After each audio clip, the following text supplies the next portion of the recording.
Buen día, compañeros y compañeras. Nosotros les vamos a presentar el tema de la enseñanza mediante el aprendizaje cognitivo en las aulas y fuera de ellas. En introducción, les vamos a hablar sobre el aprendizaje dentro y fuera de la escuela, sobre la defensa del aprendizaje cognitivo y sobre el aprendizaje cognitivo en ambientes educativos. Y bueno, ¿cómo ocurre el aprendizaje dentro y fuera de la escuela?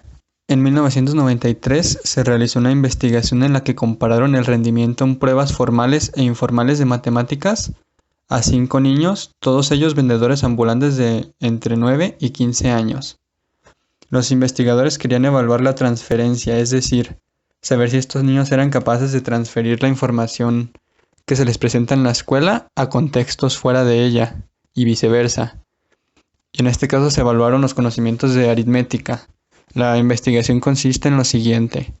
Se acude con un niño de 12 años a su puesto de cocos, y cada coco vale 35 céntimos. Le preguntaron que cuánto sería de 10 cocos. El niño sabe que por 3 cocos son 105 céntimos. Entonces él suma 105 dos veces más para finalmente obtener como resultado 315 céntimos. Entonces suma un último coco y ya da como resultado 350.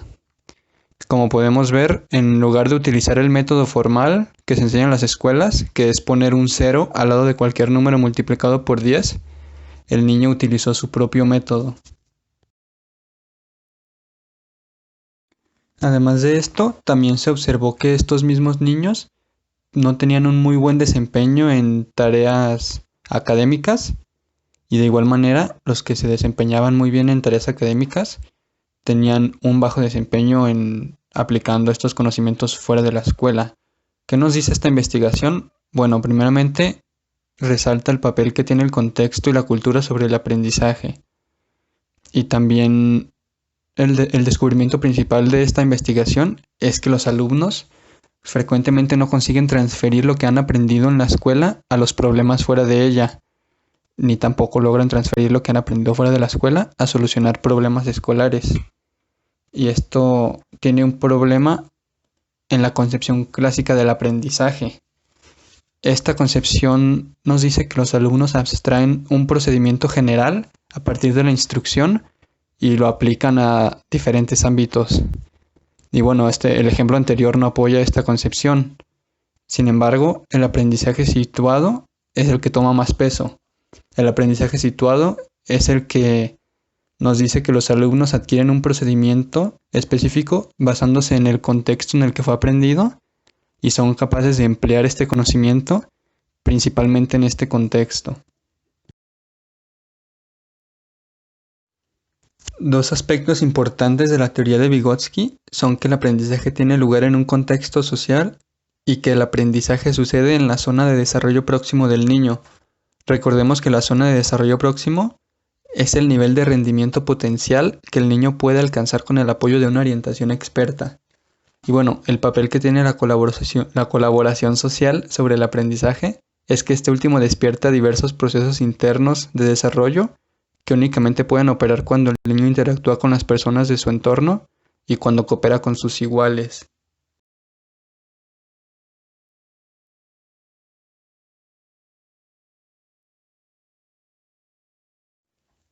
Un ejemplo de esto es el profesor que dice el siguiente cuento a sus alumnos de primaria. Freddy encuentra una rana y se la muestra a la señora Anderson. Esta le dice con tono de broma que se la lleve a pescar. Finalmente, Freddy se enfada con la señora y se va.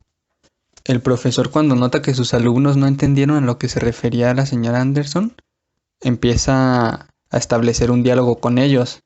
Pregunta que por qué Freddy se enojó cuando la señora Anderson dijo que lleva la rana de pesca.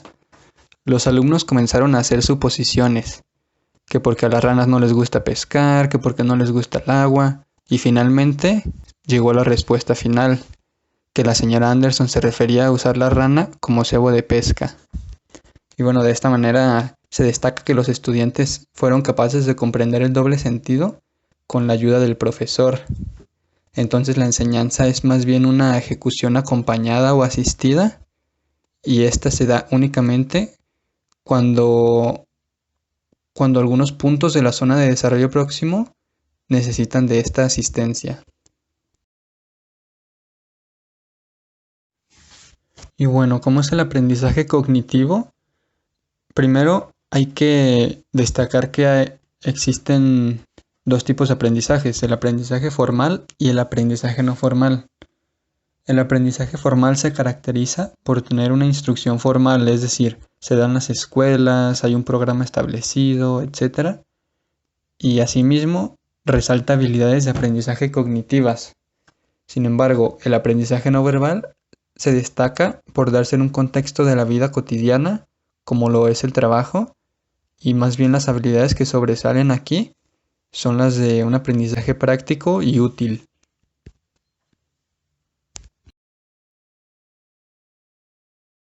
Yo les voy a hablar de los métodos colaborativos, dentro de los cuales se abordará el aprendizaje cooperativo, la enseñanza recíproca y un poco sobre el aprendizaje colaborativo basado en el ordenador.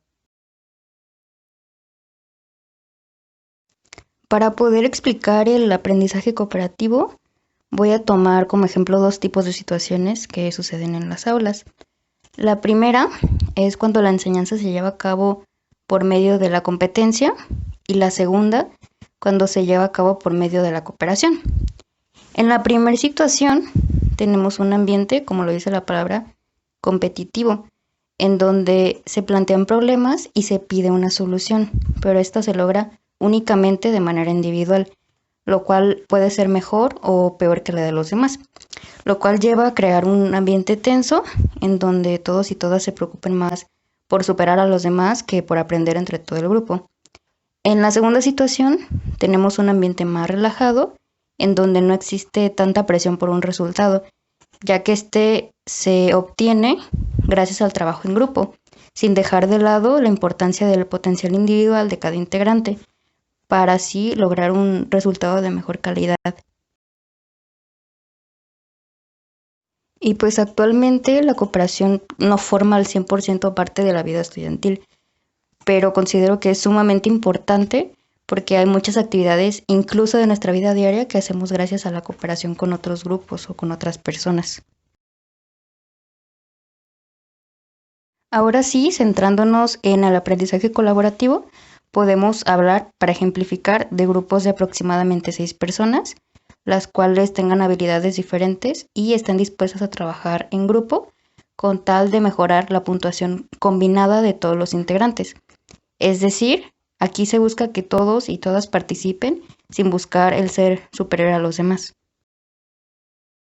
Una de las posibles maneras en las que el aprendizaje colaborativo puede aplicarse es la de Slavin y alguno de sus colegas, la cual se llama STAT, traducida como Organización de Equipos de Alumnos por Logros, en donde los alumnos de la clase se organizaban en grupos de 4 a 6 miembros y se llamaban como ellos quisieran, ellos elegían su nombre, y además tenían características específicas pero equilibradas, en donde se combinaban, por ejemplo, estudiantes más competentes, estudiantes menos competentes, chicos, chicas, etc.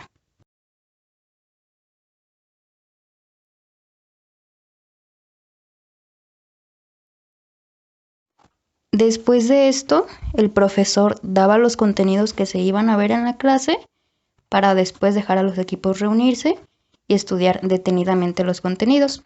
Y así tenían que lograr que todos y cada uno de los integrantes pudieran resolver de manera correcta todos los ejercicios que se habían planteado. Y una vez que se aseguraban de esto, cada uno realizaba una prueba individual para probar sus conocimientos, pero esta vez lo hacía sin la ayuda de sus compañeros.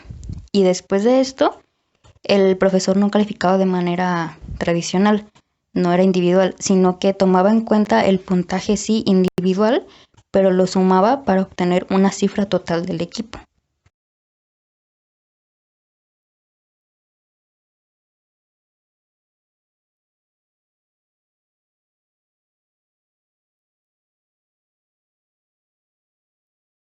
Cuando las puntuaciones o las cifras grupales incrementaban, entonces se habla de que hay una premiación para los alumnos. Además, esto se refuerza porque la clase publica una revista semanal en donde se ponen a los mejores equipos en razón de su incremento y a los estudiantes destacados. Entonces había cierta premiación o reforzamiento cuando veían que sus nombres estaban en la revista. Para poder verificar si estos métodos eran eficaces, Slaven y Cartwright hicieron una investigación de seguimiento durante un año y lo hicieron de las clases de matemáticas de tercer grado de una preparatoria de una escuela de un barrio de escasos recursos, y en esta escuela solamente se seleccionaron algunas clases para aplicar el método del que les hablé hace rato, el STAT, y en otros se aplicó el modelo tradicional, el individual, es decir, en otras clases se aplicó este. Y para poder evaluar si funcionó o no, se aplicó un examen al inicio y uno al final. Y pues para no hacer más largo esto, se encontró que los alumnos que fueron partícipes del modelo de aprendizaje colaborativo tuvieron mejores resultados que los que estuvieron en el modelo tradicional. Y pues hay que recordar que a estos estudiantes les iba muy mal en matemáticas. Entonces sí hubo un incremento significativo. Se hicieron más investigaciones, alrededor de 320, y todas arrojaron lo mismo. Entonces creo que esto es suficiente para poder explicar la eficacia del modelo. Los aspectos que hacen eficaz el aprendizaje colaborativo son cuando existe motivación, es decir, que haya incentivos grupales basados en el rendimiento individual, como el modelo que les presenté hace rato, el STAT. También cuando existe carga cognitiva, es decir, que se den indicaciones estructuradas de cómo se debe participar en un grupo, cómo se debe interactuar, para pues que no se les olvide, que lo tengan bien estructurado ahí a la hora de que estén como conviviendo o interactuando. Y cuando hay una elaboración cognitiva, donde se puede ejemplificar con la enseñanza recíproca, la cual hace énfasis en que exista como un cambio de roles en el diálogo entre el profesor y el alumno. Por decirlo, que se dé un problema y entre todos se planteen estrategias para resolverlos, pero estas estrategias pues van a ir variando.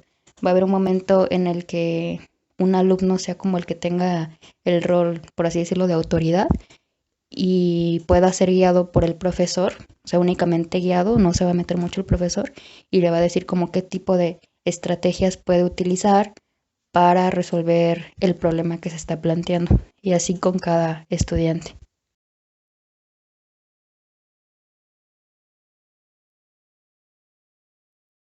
En el aprendizaje colaborativo, los alumnos trabajan juntos sobre una tarea académica, utilizando un ordenador y comunicándose en línea. Pero, ¿realmente funciona el aprendizaje colaborativo basado en el ordenador? Veamos tres escenarios. El primer escenario, hay equipos de alumnos frente a una pantalla, dialogando y colaborando para hacer su trabajo. En el segundo escenario, hay equipos de alumnos trabajando en equipo pero a distancia, comunicándose por medio de esta. En el tercer escenario, cada alumno trabaja de manera individual. Frente a este estudio, Lou, Abrami y Apolonia analizaron los resultados y descubrieron un efecto positivo, pero pequeño, a favor del aprendizaje en grupo. De media, los alumnos que aprendieron en grupos obtuvieron puntuaciones superiores a los alumnos que aprendieron individualmente en las pruebas y las evaluaciones obtenidas del curso. Aunque todavía falta investigar mucho acerca de esto, ya que hay muchos aspectos que intervienen en el aprendizaje en línea, ya sean ambientales o personales, por lo que este tema queda inconcluso y abriendo camino a más investigaciones futuras. Ahora vamos a hablar del modelo participativo, en el cual es necesario identificar dos partes importantes. La primera es la del experto y la segunda la del principiante. Esto con el fin de realizar una tarea cognitiva.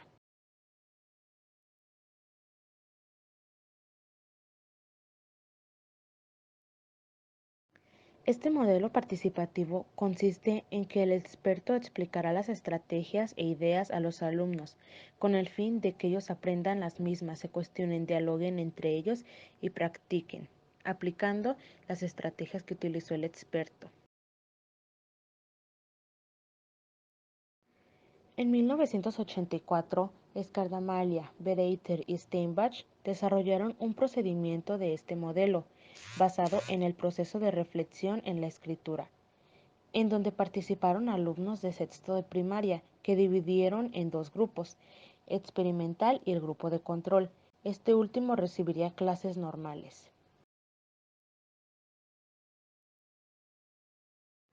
En el grupo experimental, el instructor modeló frecuentemente los procesos de pensamiento y los alumnos también actuaron como modelos de esos procesos de pensamiento entre ellos. Por ejemplo, al recibir una tarea de redacción, el profesor se ponía de pie ante el grupo y realizaba una descripción en voz alta de cómo pensaba las ideas y cómo las organizaba, cómo decidía el tema de la redacción, cómo imaginaba maneras de elaborar y mejorar lo que ya había escrito. Posteriormente, los alumnos repetían el mismo proceso ante el grupo. Los alumnos aprendieron a distinguir qué tipo de estrategias se deberían de utilizar. Cuando pasaron a enfrente a modelar, estos alumnos reflexionaron, dialogaron y argumentaron el modelo y el ejemplo. Cabe destacar que durante este proceso el maestro estuvo presente, interviniendo y ayudándolos a distinguir las mejores estrategias para poder llegar al fin.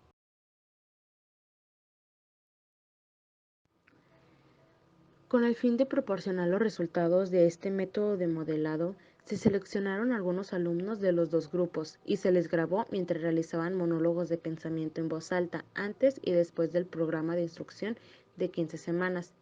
Se calificó la cantidad de enunciados reflexivos de cada monólogo, sin que quienes los calificaban supieran si el monólogo había tenido lugar antes o después del proceso de instrucción, o si el monólogo lo habían realizado un alumno del grupo experimental o del grupo de control.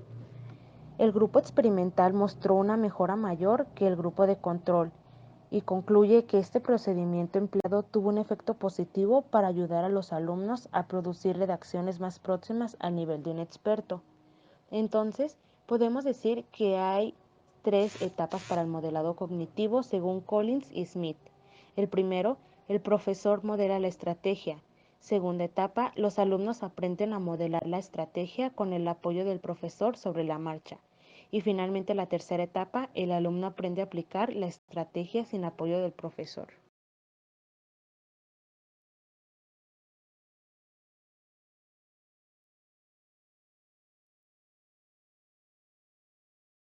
¿A qué se refieren estos métodos? En esta sección analizaremos varios métodos de instrucción orientados a establecer una sensación de pertenencia social en los alumnos. Analizaremos también la idea de que el aprendizaje puede ser una actividad social, incluso cuando quien aprende está leyendo un manual o asistiendo a una lección en línea.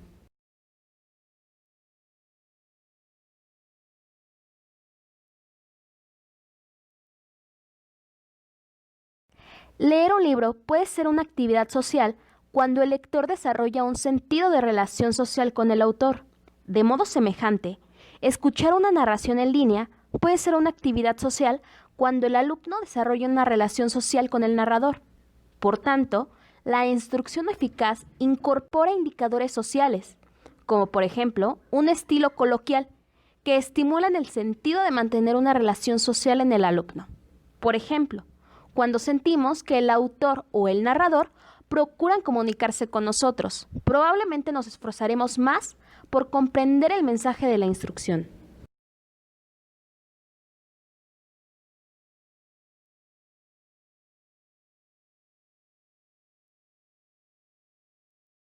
Los mensajes instruccionales que incorporan indicadores sociales pueden activar un sentimiento de presencia social en el alumno, mediante el que éste acepta al autor o al narrador como participante en una conversación. Cuando sentimos que estamos desarrollando una conversación con alguien, desplegamos un compromiso implícito de esforzarnos por establecer el significado de lo que se está diciendo. Cuando el alumno realiza un esfuerzo mayor por comprender los contenidos, es decir, mediante un incremento del procesamiento cognitivo activo del alumno, el resultado es un incremento en la calidad de los productos del aprendizaje que superan más fácilmente las situaciones de la prueba.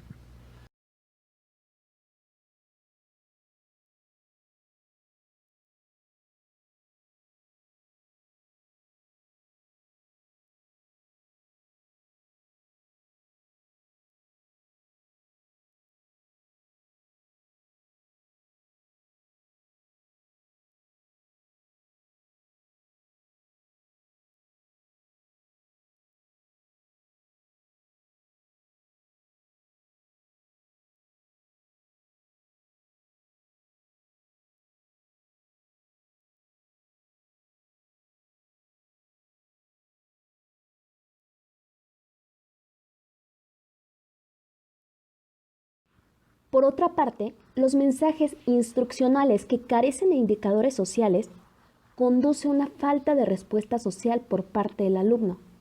Cuando consideramos que el mensaje de la instrucción son meras palabras, en lugar de parte de una conversación, no incorporamos el compromiso de esforzarnos por establecer el significado de los contenidos. En consecuencia, el producto del aprendizaje no mejora.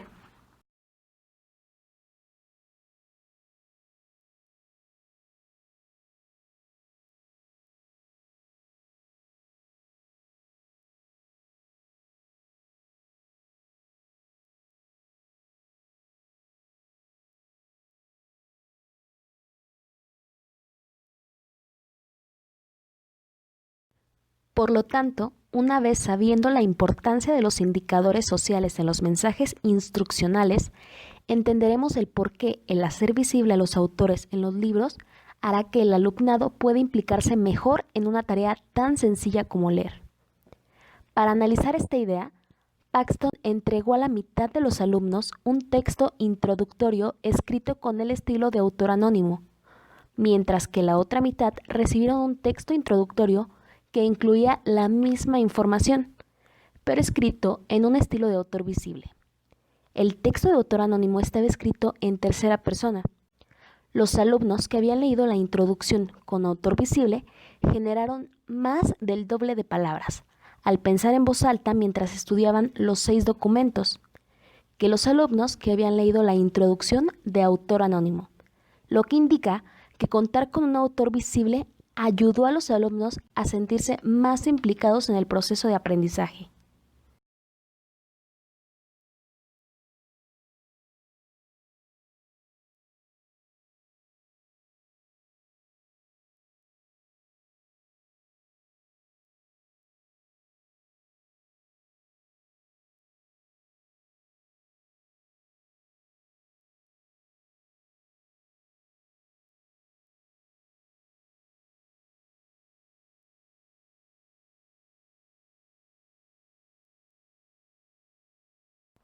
Por otra parte, el estilo coloquial en las lecciones fue un método favorecedor para estimular a los alumnos a procesar más profundamente los contenidos mediante la inclusión de indicadores sociales. En un intento de fomentar una respuesta social de los alumnos, Meyer y colaboradores sustituyeron con la palabra nuestro o nuestros algunos artículos en 12 lugares del guión de la narración.